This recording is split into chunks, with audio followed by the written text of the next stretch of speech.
So like, be curious about what you're saying about yourself. Like, what is that block that you're saying? Like, why can't you, for instance, do that thing? And the reason I'm saying that is because usually when we have thoughts, we tend to believe them like they're facts. So like, if I had the thought, let me give an example. Like if I had, let's say like I had a thought that I was in a social situation and I had a thought that like, no one's gonna like me, right? And I keep on telling myself, no one's gonna like me, like I'm not likable, I have nothing to offer, then likely I'm gonna feel more anxious. I'm not gonna want to talk to people because I feel like I'm gonna be judged, right? But then I would then ask myself, like, well, how do I know no one's gonna like me? Like, what am I even saying? Do I have evidence for that? Did the two alleys, they say they're not gonna like me, right? Like, what is, where is that coming from? So be curious about that and then question your thoughts. Like, ask yourself for evidence. Like, what I used evidence? to have that thought. Huh? I feel like a lot of people, no one likes Before me. I That's went a to huge one. university. Yeah, I That's was a like, what huge if one. no one likes me? You know, and then I just realized I just don't care enough to actually keep thinking. Lo and behold, everyone loved me, and here I am today, you know? Yeah. Literally, like the whole year group loves me, and I'm just like, yo.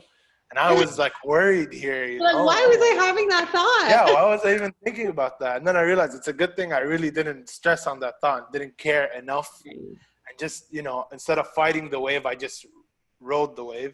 Exactly. That's a perfect analogy. Like just riding the wave and then, because once you're able to do that, then you're able to gather evidence like, oh, actually people do like me. But if I never went in that situation, I would always think that people don't like me. Right?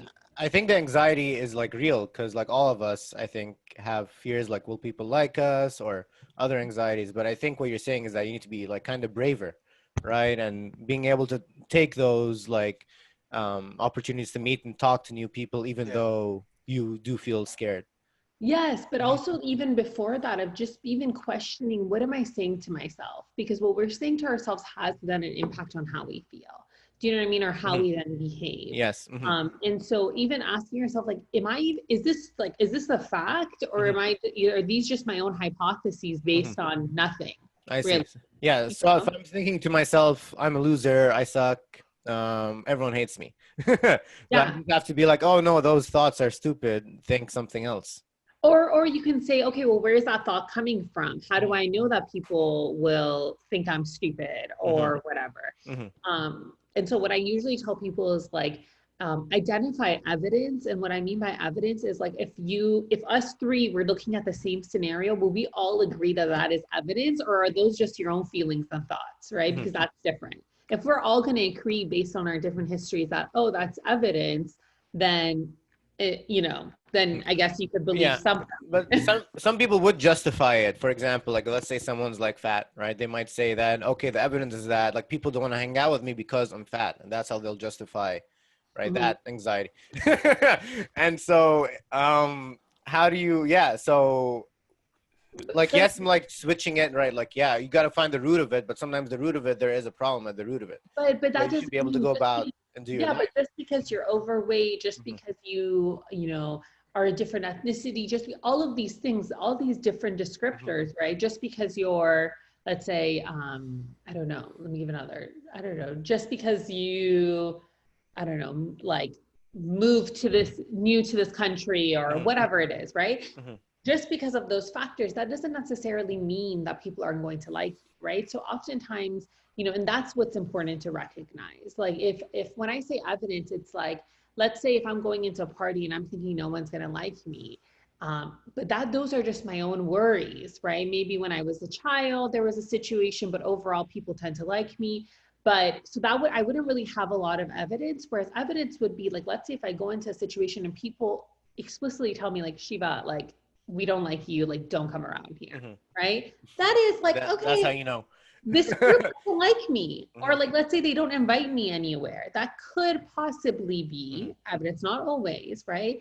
But so I try to help people to recognize, okay, what's the evidence for this thought? And what is the evidence against this thought, right? Because we usually don't focus on that either.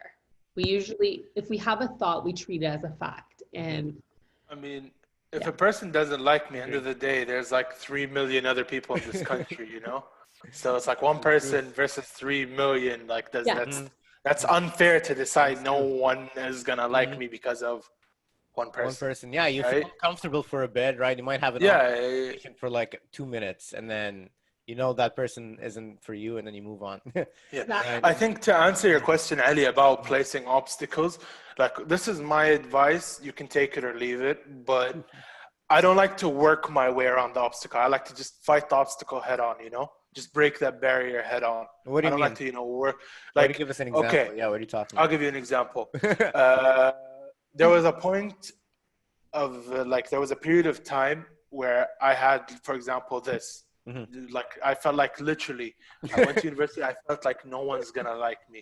I was like, what's there to like about me, And I was like, what, at the end of the day, I'm here for a certain reason. I don't care if anyone likes me or not. I just want to graduate, go back home where everyone does like me. So I just hit the barrier head on, found a quick solution, wait, like I was very patient, and, I realized my thoughts were there for no reason, like I didn't have a reason to base any of these thoughts on. So this is what I mean by crash into the barrier straight on and break through it, instead of, because I feel like working your way around it just takes too long, Yeah. Yes. and then you end up sometimes fighting the wave, and then people will actually not like you because you're too busy acting Sure. unlikable instead of acting yourself. Ali, but you're the kind of person that can go head on, and you can take some more stress, and you're fine being more uncomfortable. But some people, I guess, wanna like have to get step by step. You know what I mean? Like they can't just go That's around true. high fiving everyone on campus, like, hey. Everyone's That's like, not what I do. yeah. Some people is like, But I think you're right. I think when we're I agree with both of you of like, if it's a situation where you're avoiding and there's anxiety and like it's a confidence issue, I always encourage people to go into those situations because confidence comes after the fact. So once you approach it, then you realize, oh, people like me, I'm able to do this and those kind of things, right? Or I'm able to cope more than I thought I could. But I think the other piece is, Ali, what you brought up of like, sometimes it feels really overwhelming and it's like, oh my gosh, I really do believe these thoughts. Like, I don't care about the evidence. Like, this is what I believe. And so I would say taking it a little slower, questioning the thoughts. I think starting, if we're talking about that social situation, reaching out to one person, seeing how that is. I think the other piece is focusing on, like, going back to what we initially said of like, focusing on what you can control. In this situation, oftentimes people are focusing on the negative pieces. So focus on, what could go well and like strengths of yours, because we don't usually focus on strengths. It's so sad, but like, we don't focus on like, why would people want to get to know me or want to hang out with me, right? We focus on like the pieces that are like different than other people. No, I see. And then what's a healthy amount of self-confidence and what's too much of an ego? And what's That's a really good question. And we're always talking about like not having self-confidence to having self-confidence. Yeah, but like, where do you draw the line with self-confidence and just egotistical? Yeah, that's a good question. I don't know if I have the best answer for you, but what I would say, like, what comes to mind, I'm like,